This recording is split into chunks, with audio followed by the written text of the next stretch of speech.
Hi, and welcome back to a daily news broadcast. We will be covering a diverse range of topics, so let's jump right in. Starting off, Reporters Without Borders has released its annual press freedom ranking, and India's score has fallen significantly from 36.62 to 31.28, while its rank actually improved slightly to 159 from 161, which is primarily due to other countries experiencing similar declines. The report paints a grim picture of India's media landscape as being in an unofficial state of emergency since Prime Minister Modi's rise to power in 2014, with a close relationship noted between his party BJP and dominant media families. Critical journalists face harassment campaigns by BJP-backed trolls, and authorities are accused of participating in mass disinformation. The government has dismissed these reports as biased and propaganda-driven, but the RSF report highlights a global trend, a decline in press freedom attributed to political pressure. While India's case is concerning, it's part of a larger issue. Moving on, a kidnapping case in Karnataka has ignited political tensions. A lookout circular has been issued against former Karnataka Minister H.D. Revanna following the alleged abduction of a former household help. This woman, reportedly between 55 and 60 years old, has been missing for 4 days and concerns rise for her safety. The victim alleges sexual abuse by Hassan MP Prajwal Revanna. According to the complaint, she was forcibly taken away by an acquaintance, allegedly on H.D. Revanna's instruction. Police are forming special teams to locate and rescue her but haven't made any progress yet. H.D. Revanna has denied any involvement and filed for anticipatory bail. This case comes amidst upcoming elections in Karnataka, raising questions about its potential political influence. In a move that ends weeks of speculation, Rahul Gandhi has filed its nomination for the upcoming Lok Sabha elections. He will be contesting from Raebareli, Uttar Pradesh, a traditional Congress stronghold.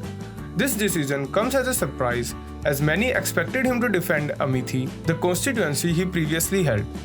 The BJP has accused him of running away from a rematch with Smriti Irani in Amethi. However, Gandhi claims both constituencies are part of his family legacy and expresses confidence in Congress representation in Amethi.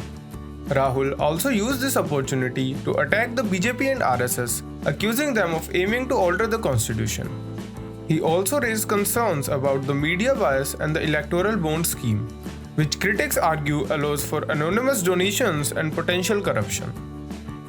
Meanwhile, in Ladakh, the Congress party's decision to field a Buddhist candidate has upset the National Conference and Congress units in Kargil, who support a Muslim candidate. This disagreement has led these factions to field an independent candidate, splitting the potential anti-BJP vote. On the other hand, the BJP in Ladakh has merged to resolve internal conflict after a previous revolt against their nominated candidate. This highlights the importance of party unity in a multi-constituency election. On a legal note, the Supreme Court has issued a warning to the Enforcement Directorate regarding the ongoing investigation against Delhi Chief Minister Arvind Kejriwal. The court indicated that Kejriwal's arrest might warrant interim bail due to upcoming elections. This comes amidst the ongoing legal case related to an alleged excise policy scam. While there is no guarantee of bail, the court's stance suggests it might consider the ongoing elections as a factor. The court also sought clarification on Kejriwal's ability to perform his duty as Chief Minister while under arrest. A final ruling will be made on May 7th. Moving on, the Indian National Center for Ocean Information Services has issued a high alert for powerful swell waves impacting the southern tip of India this weekend and potentially reaching further north. These waves originate a whopping 10,000 kilometers away in the South Atlantic Ocean. Their long period combined with high tide could cause coastal flooding, particularly in low-lying areas. Authorities are urging caution and suspension of recreational activities near beaches on Saturday and Sunday. Fishermen are also advised to exercise caution due to the unpredictable nature of these long-period swells. Kerala specifically is on high alert for a phenomena called Kallakadal, where waves can reach up to 1.7 meters. The state's Disaster Management Authority has even recommended temporary evacuation for some residents. Focusing on some international relations, Iran has released the crew of a Portuguese-flagged container vessel MSC Ares that was seized by their Revolutionary Guard Corps back in April.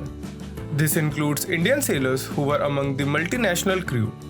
This release came after a phone call between Iranian and Estonian officials emphasizing the role of diplomacy in resolving tensions.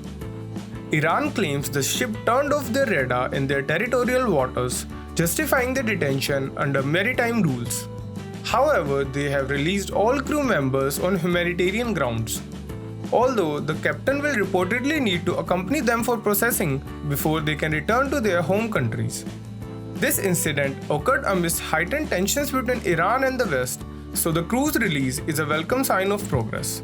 Still, Iran iterates the importance of following maritime safety regulations to avoid similar situations in the future.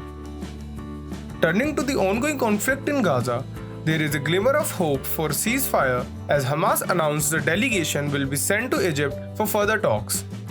This comes after months of international mediation efforts led by Egypt and the US. Reports suggest signs of compromise on both sides after months of conflict.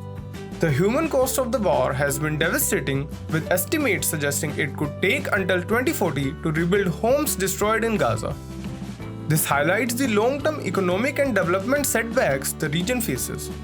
The proposed ceasefire plan involves a three-stage process, beginning with a 6-week ceasefire, followed by a potential release of Israeli hostages and negotiations for a lasting peace agreement. While Hamas seeks full Israeli withdrawal from Gaza as part of the ceasefire, mediators are optimistic that the deal could finally bring an end to this long and bloody conflict. Finally, in a shocking development, Canadian authorities have arrested 3 individuals suspected of being part of a hit squad. These men are accused of conspiring and murdering Hardeep Singh Nijjar last year outside a Gurdwara in Surrey, British Columbia. Authorities believe the hit squad was hired by the Indian government to silence Nijjar, a Khalistani separatist. The investigation also suggests link to 3 more murders in Canada, with the alleged hit squad members playing various roles. The Royal Canadian Mounted Police are expected to release further details about the arrest and the ongoing investigation later today. This case is bound to raise questions about the international involvement and potential political moves behind these killings. And that concludes our news roundup for today. Stay tuned and don't forget to like, share and subscribe for more such updates. This is Chronicle Daily signing off.